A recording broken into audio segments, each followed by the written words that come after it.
जय माता दी दोस्तों, स्वागत है आपका हमारे YouTube चैनल पर। आज मैं आपको माघ मास का 7वां अध्याय सुनाने जा रही हूँ। अगर दोस्तों आपने माघ मास का 6ठा अध्याय नहीं सुना है तो इससे पहले वीडियो में जाके माघ मास का 6ठा अध्याय ज़रूर सुन ले, क्योंकि ये 6ठे अध्याय का ही दूसरा भाग है। तो आइए करते हैं अध्याय को प्रारंभ।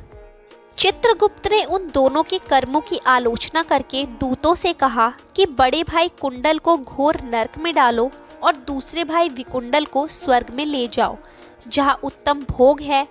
तब एक दूत को कुंडल को नरक में फेंकने के लिए ले गया और दूसरा दूत बड़ी नम्रता से कहने लगा कि हे विकुंडल, चलो, तुम अच्छे कर्मों से स्वर्ग को प्राप्त होकर अनेक प्रकार के भोगों को भोगो।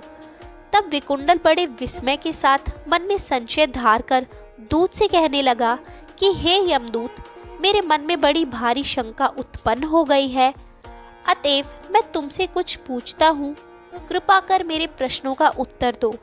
हम दोनों भाई एक ही कुल में उत्पन्न हुए, एक ही जैसे कर्म करते रहे, दोनों भाइयों ने कभी कोई शुभ कार्य नहीं किया, फिर एक को नरक क्यों और दूसरे को स्वर्ग किस कारण प्राप्त हुआ? मैं अपने स्वर्ग में आने का कोई कारण नहीं देखता। तब यमदूत कहने लगा कि हे विकुंडल, माता पिता, पुत्र, पत्नी, भाई, बहन, ये सब संबंध जन्म के कारण होते हैं और जन्म कर्म को भोगने के लिए ही प्राप्त होता है। जिस प्रकार एक वृक्ष पर अनेक पक्षियों का आगमन होता है, उसी तरह इस संसार में पुत्र, भाई, माता पिता का भी संगम होता है। इनमें से जो जैसे जैसे कर्म करता है वैसे ही फल भोगता है। तुम्हारा भाई अपने पाप कर्मों से नरक में गया, तुम अपने पुण्य कर्मों के कारण स्वर्ग में जा रहे हो।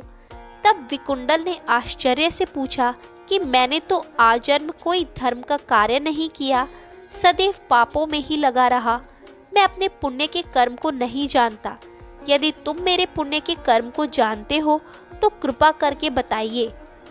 तब देवदूत कहने लगा कि मैं सब प्राणियों को भली भांति जानता हूँ, तुम नहीं जानते। सुनो, हरिमित्र का पुत्र सुमित्र नाम का ब्राह्मण था, जिसका आश्रम यमुना नदी के दक्षिणोत्तर दिशा में था। उसके साथ जंगल में ही तुम्हारी मित्रता हो गई और उसके साथ तुमने 2 बार माघ मास में श्री यमुना जी में स्नान किया। पहली बार स्नान करने से तुम्हारे सब पाप नष्ट हो गए और दूसरी बार स्नान करने से तुमको स्वर्ग प्राप्त हुआ। सो हे वेश्यवर, तुमने 2 बार माघ मास में स्नान किया, इसी के पुण्य के फल से तुमको स्वर्ग प्राप्त हुआ और तुम्हारा भाई नरक को प्राप्त हुआ। दत्तात्रेय जी कहने लगे कि इस प्रकार वह भाई के दुखों से अति दुखित होकर नम्रता पूर्वक मीठे वचनों से दूतों से कहने लगा कि हे दूत, सज्जन पुरुषों के साथ 7 पग चलने से मित्रता हो जाती है और यह कल्याणकारी होता है। मित्र प्रेम की चिंता न करते हुए तुम मुझको इतना बताने की कृपा करो कि कौन से कर्म से मनुष्य यमलोक को प्राप्त होता है, क्योंकि तुम सर्वज्ञ हो। तो ये था माघ मास का 7वां अध्याय। आगे के और अध्याय सुनने के लिए हमारे चैनल को सब्सक्राइब करें और शेयर करना ना भूलें।